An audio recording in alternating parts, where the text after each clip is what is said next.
lihat Alkitab kita di dalam 1 Yohanes pasal 3 ayat 16. Saya hari ini akan bicara tentang pengorbanan Yesus Kristus. Berkaitan dengan hari ini kita ada ucapan syukur, di mana kita bersyukur karena Kristus telah mati dan mengorbankan nyawanya untuk saya dan saudara. Lagi pula saya dan saudara ada di bulan yang baru hari ini. Luar biasa, kita sudah ada di bulan Oktober. 1 Yohanes pasal 3 ayatnya yang ke-16. Kita akan baca ayat ini dengan tema pengorbanan Yesus Kristus. Ayat 16, 2, 3 mulai. Demikianlah kita ketahui kasih Kristus, yaitu bahwa Ia telah menyerahkan nyawanya untuk kita. Jadi kita pun wajib menyerahkan nyawa kita untuk saudara-saudara kita. Puji Tuhan. Demikianlah pembacaan firman. Pengorbanan Yesus Kristus hari ini kita memperingati. Kita merayakannya pada bulan baru, menjelang bulan baru tiba. Pada umumnya saya dan saudara sebagai pengikut Yesus Kristus, tentu kita bertanya-tanya mengapa Kristus bisa mati. Mengapa Allah kau tega dan rela menyerahkan anaknya yang satu-satunya dan tunggal itu untuk supaya dia mati, dia datang ke dunia dan mati untuk saya dan saudara. Saya dan saudara tentu kita tahu bahwa Kristus telah menyerahkan nyawanya. Ini pertanda bahwa kasih. Jadi kenapa dia menyerahkan nyawanya untuk manusia? Didasari pada kasih. Semua karena kasih. Jadi dasarnya adalah pada kasih. Kekristenan yang sesungguhnya adalah kalau kita mengerti pengorbanan Yesus Kristus, dan semua itu dilandasi pada kasih. Kristus telah menyerahkan nyawanya, tadi kata firman dalam 1 Yohanes pasal 3 ayat 16. Dia telah menyerahkan nyawanya bagi saya dan saudara, bagi kita umat manusia tidak pandang bulu, dalam dan luar negeri siapapun dia, warna kulitnya, potongannya, modelnya seperti apa, Kristus mati buat dia. Buat saya dan saudara, bukan mati untuk orang Kristen saja. Dia mati untuk seluruh umat manusia. Jadi ini luar biasa. Dalam Filipi pasalnya yang kedua ayat 5-6 firman Allah berkata, hendaklah kamu dalam hidupmu bersama menaruh pikiran dan perasaan yang terdapat juga dalam Kristus Yesus, yang walaupun dalam rupa Allah tidak menganggap kesetaraan dengan Allah itu sebagai milik yang harus dipertahankan. Rasul Paulus kembali menjelaskan bahwa Yesus mati menebus dosa dan kesalahan kita. Kekristenan yang benar adalah setelah kita menyadari dan menerima bahwa Kristus adalah Tuhan. Dia telah mati bagi kita. Kita menghargai pengorbanan. Jangan coba-coba kau salibkan Kristus yang kedua kali. Jadi cukup sekali aja Yesus mati. Jangan bikin Yesus mati berkali-kali dalam hidup kita. Artinya dikit-dikit bikin dosa, dikit-dikit bikin dosa. Nanti kan Tuhan mati buat saya. Nanti terima perjamuan lagi kan dosa diampuni. Jadi saya dan saudara kita tetap hidup baik, hidup benar. Kita ada kepedulian. Kenapa Kristus mau mati? Dia peduli dengan umat manusia. Dia peduli, haleluya. Dia Allah yang bukan hanya berpangku tangan, lipat tangan, dan jatuhkan tangan. Artinya dia memberikan hukum, enggak. Tetapi dia Allah yang ulurkan tangan. Pertanda dia memberikan belas kasihan, mengulurkan tangan bagi saya dan saudara manusia yang berdosa. Kita yang telah jatuh dan tidak bisa bangkit lagi karena dosa yang telah merenggut segala kekuatan daya manusia. Dia mengulurkan tangan supaya kita diangkatnya, didudukkannya di atas gunung batu, di atas bukit Sion, kata firman Allah. Kita mendapatkan kemuliaan, kita dihargai dan dimahkotai. Kita bersyukur untuk kebaikan Tuhan. Jadi ini karena kepedulian. Yesus peduli, Yesus mengasihi. Dasarnya tadi sudah dikatakan kasih. Di dalam Lukas pasalnya yang ke-10 ayat 25-37, Kristus menjelaskan ada 4 tokoh dimunculkan di situ. Seorang Samaria yang murah hati. Ada seorang yang dirampok habis-habisan dalam cerita itu. Dia dirampok, dipukuli, babak belur, saudara. Ditelanjangi, bahkan segala apa yang ada padanya telah dirampas dan diambil semua. Tidak ada yang tersisa. Kristus memunculkan dalam cerita itu ada 4 tokoh. Yang pertama adalah seorang korban yang dirampok, dan yang kedua adalah seorang imam, yang ketiga, haleluya, seorang Lewi, dan yang keempat adalah seorang Samaria. 4 tokoh. Tokoh yang pertama seorang korban yang telah menjadi rampok, yang telah dirampok itu dan dicari itu. Korban perampokan ini tidak jelas dan tidak dijelaskan statusnya. Namanya siapa, statusnya seperti apa. Pokoknya dia dirampok luar biasa. Tidak dijelaskan juga profesinya sebagai apa. Dia tergeletak di jalanan, dibiarkan begitu saja, tergeletak begitu, tak berdaya. Sekarang, saudara, itulah kehidupan manusia. Itulah gambaran kita. Dosa membuat seseorang itu menjadi sekarat dan tak berdaya. Dosa membuat kehilangan segala sesuatu. Tadinya mulia, tadinya punya ini, punya itu, dan punya segala sesuatu. Tetapi karena dosa membuat saya dan saudara, membuat manusia itu murung, tak berdaya. Tidak berani dia menatap ke atas dan mengangkat muka. Malu. Dosa mendatangkan malu. Aib mendatangkan malu. Tetapi dengar kabar baik hari ini. Kristus membuka tangannya lebar-lebar. Dia menerima kita apa ada. Dia mengasihi saya dan saudara. Kita pernah berdosa, betul. Kita semuanya orang bersalah. Tapi tangan Kristus telah terbuka untuk saya dan saudara. Dia mengasihi kita. Dia menyatakan kasih-Nya supaya kita percaya, kita mengasihi, dan kita melayani Tuhan, hidup dengan baik dan benar. Jadi korban dari perampokan itu yang pertama. Itu adalah gambaran kita. Iblis telah mencuri segala sesuatu, membuat orang itu tidak berdaya. Setan mencuri segala sesuatu. Apa yang dia curi, Yohanes 10 ayat 10, itu yang dia curi. Dia bapa pembohong, bapa pendusta. Dia mengambil damai sejahtera, membunuh sukacita, sehingga kita tidak ada gairah untuk datang cari Tuhan. Itulah setan. Dia mengambil segala sesuatu. Jangan saudara pikir setan itu menawarkan hal yang baik. Tidak ada kebaikan pada setan.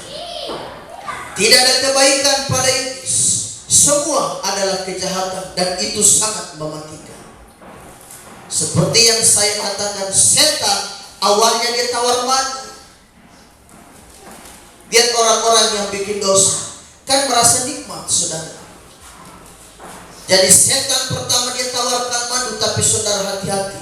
Di ujungnya adalah racun yang mematikan. Tetapi kalau Yesus, haleluya, dia tawarkan madu di awal, di tengah juga madu, terus sampai akhirnya madu terus, manis terus. Kita menikmati kebaikan Tuhan. Yang kedua, seorang imam. Lihat orang yang tergeletak tak berdaya, dia diam saja.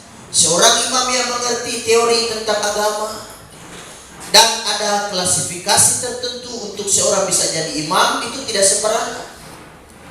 Ada kelas-kelasnya, baru dia bisa dianggap layak menyandang predikat sebagai seorang imam.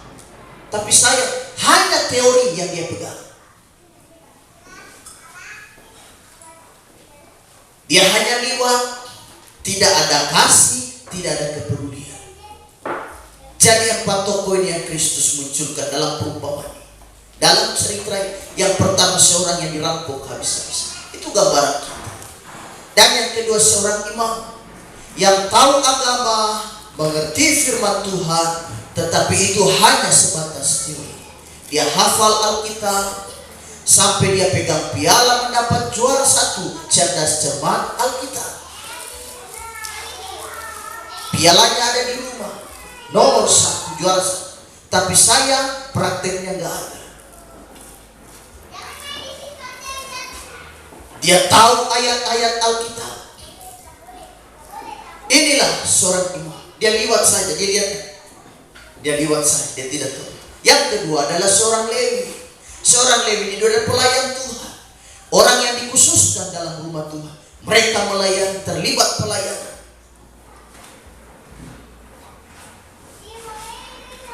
Tetapi saya beragama tidak menjadi jaminan seseorang itu punya hati Kristus.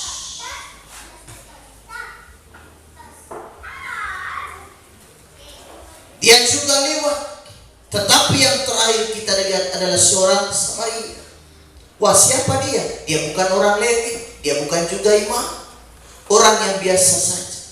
Bahkan orang Samaria pada zaman itu mereka tidak dianggap. Orang Yahudi jengkel dan tidak suka dengan orang Samaria. Makanya waktu percakapan di dalam Yohanes pasal 4, perempuan Samaria dengan Yesus di pinggir sungai Yordan. Perempuan itu bilang apa sama Yesus? Masa kau orang Yahudi meminta air pada orang Samaria? Orang Samaria dan orang Yahudi tidak bergaul saat itu.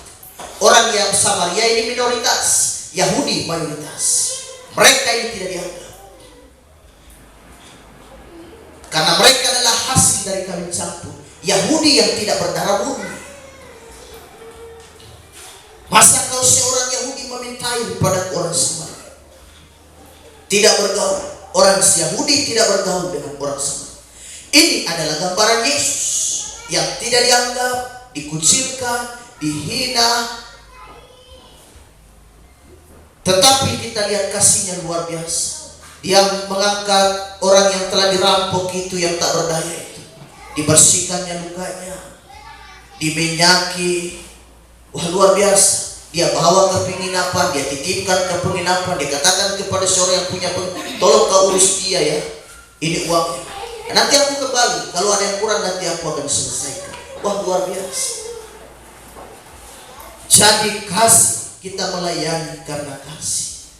Dasarnya ada pada kasih. Jadi kalau kita melayani karena dasar kasih, sekecil apapun pelayanan itu, saudara akan belajar menghargai Tuhan. Meskipun pelayanan itu besar, kalau kita menganggap biasa soal pelayanan itu, kita menganggap itu adalah hanya rutinitas belaka, kita menganggap biasa-biasa saja. Kita berkata, biasa, sudah biasa, karena saya sudah biasa. Tapi sekecil apapun pelayanan itu, kita belajar menghargai Tuhan. Karena saya dan saudara masih diizinkan untuk berdiri, melayani. Kita bisa cari Tuhan, kita bisa setia, karena itu dasarnya ada pada kasih. Kasih ini penting dalam pelayanan. Kristus telah menunjukkan itu pada kita. Ada seorang anak usia 10 tahun, dia punya darah yang langka, tetapi darahnya itu kebetulan cocok dan sama dengan adiknya yang sakit sekarang hampir mati, terbaring di rumah sakit sana. Dokter berkata nggak bisa tawar-menawar, ini segera harus dilakukan transfusi darah. Karena adiknya ini rupanya kekurangan darah, kehabisan. Jadi mau tak mau harus dilakukan transfusi. Si kakaknya yang 10 tahun ini hanya bengong. Ya oke lah, demi adikku. Dilakukan transfusi darah. Kakaknya yang 10 tahun ini kepada adiknya yang kecil. Dibaringkan dia. Saat dibaringkan dan mau diambil darahnya, dia berbisik kepada perawat. Dia berkata, perawat, kalau aku mati kira-kira lama tidak? Perawat tersentak kaget mendengar itu. Dia berkata, kalau saya mati itu kira-kira lama tidak? Rupanya anak ini mengira kalau darah diambil berarti pasti orang mati. Tetapi itu dia lakukan demi adiknya, menyelamatkan adiknya. Gak apa-apa darahku diambil demi adikku. Kristus tahu salib itu akan membunuh dia. Tapi apakah dia berhenti? Enggak. Dia lakukan demi saya dan saudara. Dia tahu salib itu akan mematikan dan membunuh dia. Dia pasti mati. Tetapi itu dia lakukan. Kenapa? Demi cinta, demi kasihnya kepada saya dan saudara. Seperti anak yang 10 tahun. Dia tahu kalau orang diambil darahnya pasti mati. Makanya dia tanya kepada perawat. Perawat, kira-kira kalau darahku diambil, saya mati berapa lama? Lama gak saya mati? Di pemikiran dia kalau darah diambil pasti mati. Tapi dia lakukan. Dia rela lakukan demi adiknya supaya tertolong. Adiknya boleh mengalami kesembuhan. Kristus tahu bahwa salib itu akan membunuh dia. Dia pasti akan mati. Tapi itu dia lakukan demi saya dan saudara.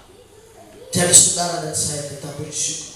Kebanyakan orang akan menjadi tawar. Itu keadaan dunia di akhir zaman. 2 Timotius pasal 3 ayat 1 sampai 5. 2 Timotius pasal 3 ayat 1 sampai 5, firman Allah berkata, ketahuilah bahwa pada hari-hari terakhir akan datang masa yang sukar. Manusia akan mencintai dirinya sendiri dan menjadi hamba uang. Mereka akan membual dan menyombongkan diri. Mereka akan menjadi pemfitnah. Mereka akan berontak terhadap orang tua dan tidak tahu berterima kasih, tidak mempedulikan agama, tidak tahu mengasihi, tidak mau berdamai, suka menjelekkan orang, tidak dapat mengekang diri, garang, tidak suka yang baik, suka mengkhianat, tidak berpikir panjang, berlagak tahu, lebih menuruti hawa nafsu daripada menuruti Allah. Secara lahiriah mereka menjalankan ibadah mereka, tetapi pada hakikatnya mereka mengungkiri kekuatannya. Jauhilah mereka. Secara lahiriah mereka beribadah, tetapi mereka tidak mengakui, tidak percaya kepada kuasa ibadah. Ibadah, tetapi dia tidak percaya, tidak beriman dengan sungguh kepada Tuhan. Beribadah, tetapi masih percaya dukun, masih percaya orang pintar, masih percaya begini, begitu, dan begini. Jauhilah, kata firman, orang-orang seperti itu. Ini keadaan dunia pada akhir zaman. Orang menjadi garang, tidak tahu berterima kasih, tidak suka agama, tidak mau mengasihi. Itu keadaan. Dan orang-orang yang punya karakter ini sedang beredar, tersebar di mana-mana. Itu bahkan ada di sekitar kita. Orang-orang yang tidak tahu berterima kasih, orang-orang garang, orang-orang so tahu, itu semua ada di sekitar kita. Jadi kita membentengi diri dengan firman Allah. Miliki kasih, kepedulian terhadap sesama. Di dalam Alkitab ada orang-orang yang begitu peduli terhadap sesama. Misalnya Musa dalam Keluaran pasal 32 ayat 32. Firman Allah berkata, tetapi sekarang kiranya engkau mengampuni dosa mereka itu. Dan jika tidak, hapuskanlah kiranya namaku dari dalam kitab yang telah kau tulis. Berani sekali Musa ngomong begitu. Karena bangsa Israel terlibat dalam penyembahan berhala. Allah akan memusnahkan mereka. Tuhan berkata, kalau kau Tuhan musnahkan mereka, biar sudah, hapus saya punya nama. Demi kepentingan umat, kepentingan orang besar, orang banyak, Musa memiliki kasih, kepedulian. Tolong ampuni mereka lah Tuhan, kasihan, ampuni mereka. Adakah kepedulian di hati? Rasa peduli terhadap orang lain, terhadap sesama. Peduli terhadap keluargamu yang belum semua datang ibadah cari Tuhan. Baru mama, baru bapak, baru anak-anak yang setia ibadah. Keluarga yang lain belum setia. Adakah kepedulian? Adakah kepedulian kita melihat yang begitu? Kita peduli. Kita lihat mama tidak gereja, hanya di rumah saja. Bapak juga tidak gereja, hanya kita yang datang gereja melayani. Orang tua masih belum cari Tuhan dengan benar. Jadi dituntut kepedulian kita. Paulus misalnya dalam Roma 9 ayat 3. Firman Allah berkata, bahkan aku mau terkutuk dan terpisah dari Kristus demi saudara-saudaraku kaum sebangsaku secara jasmani. Dari seorang penganiaya, dari seorang pembunuh, menjadi seorang hamba Tuhan yang begitu peduli sekali terhadap kaum. Dia rindu supaya kaumnya, dia rindu supaya kerabatnya, keluarganya, mereka juga kenal Tuhan, mereka juga percaya kepada Yesus. Jadi miliki kepedulian. Kita harus peduli. Kalau boleh bawa satu keluarga, kita cari bilang, mama ini hari Minggu, ini harinya Tuhan. Kita datang cari Tuhan. Bapak, ini hari Minggu, hari Tuhan. Mari kita ke gereja melayani bersama. Sebab kalau saudara lihat hari Minggu orang-orang tidak pusing dengan ibadah tadi. 2 Timotius pasal 3 tadi sudah bilang, hari-hari terakhir orang tidak suka beragama. Sampai kita bingung ini agamanya apa ya? Karena kita tidak pernah lihat ini dia sembahyang apa tidak. Jadi karena itu kita beribadah. Saudara beribadah karena saudara mengasihi Tuhan, bukan karena melihat manusia. Saudara cari Tuhan bukan karena bapak atau mama, bukan karena bapak dan ibu gembala, bukan karena keluarga yang lain. Kita semua karena mengasihi Tuhan. Jadi miliki dasar kasih. Bukan karena suami, bukan karena istri. Hargai perasaan. Aku ibadah untuk dia sajalah. Kau bilang aku mau ibadah karena aku hargai suamiku, kasihan. Hargai istriku, sayang dia juga. Jadi imanmu iman menghargai, bukan iman yang tulus kepada Tuhan. Itu iman yang setengah-setengah. Makanya tidak heran terima berkat juga setengah. Tapi coba kalau kita melayani karena dasar kasih, kita terima berkat juga full. Haleluya. Tinggal kita tidak sanggup untuk menadahkan. Kita terima berkat full. Kita bilang, Tuhan stop, sudah penuh ini. Mau taruh di mana lagi? Karena berkat berlimpah. Saudara mau terima berkat berlimpah, haleluya. Ya, berarti siap hati melayani Tuhan, harus punya kasih. Ini Natal lagi akan segera tiba. Semua nanti bicara tentang kasih. Jadi karena itu tetap setia. Tuhan Yesus baik. Sebentar kita masuk dalam perjamuan. Kita angkat pujian, kita bersyukur buat firman Tuhan. Tuhan Yesus memberkati. Kita masuk dalam perjamuan Tuhan. Haleluya.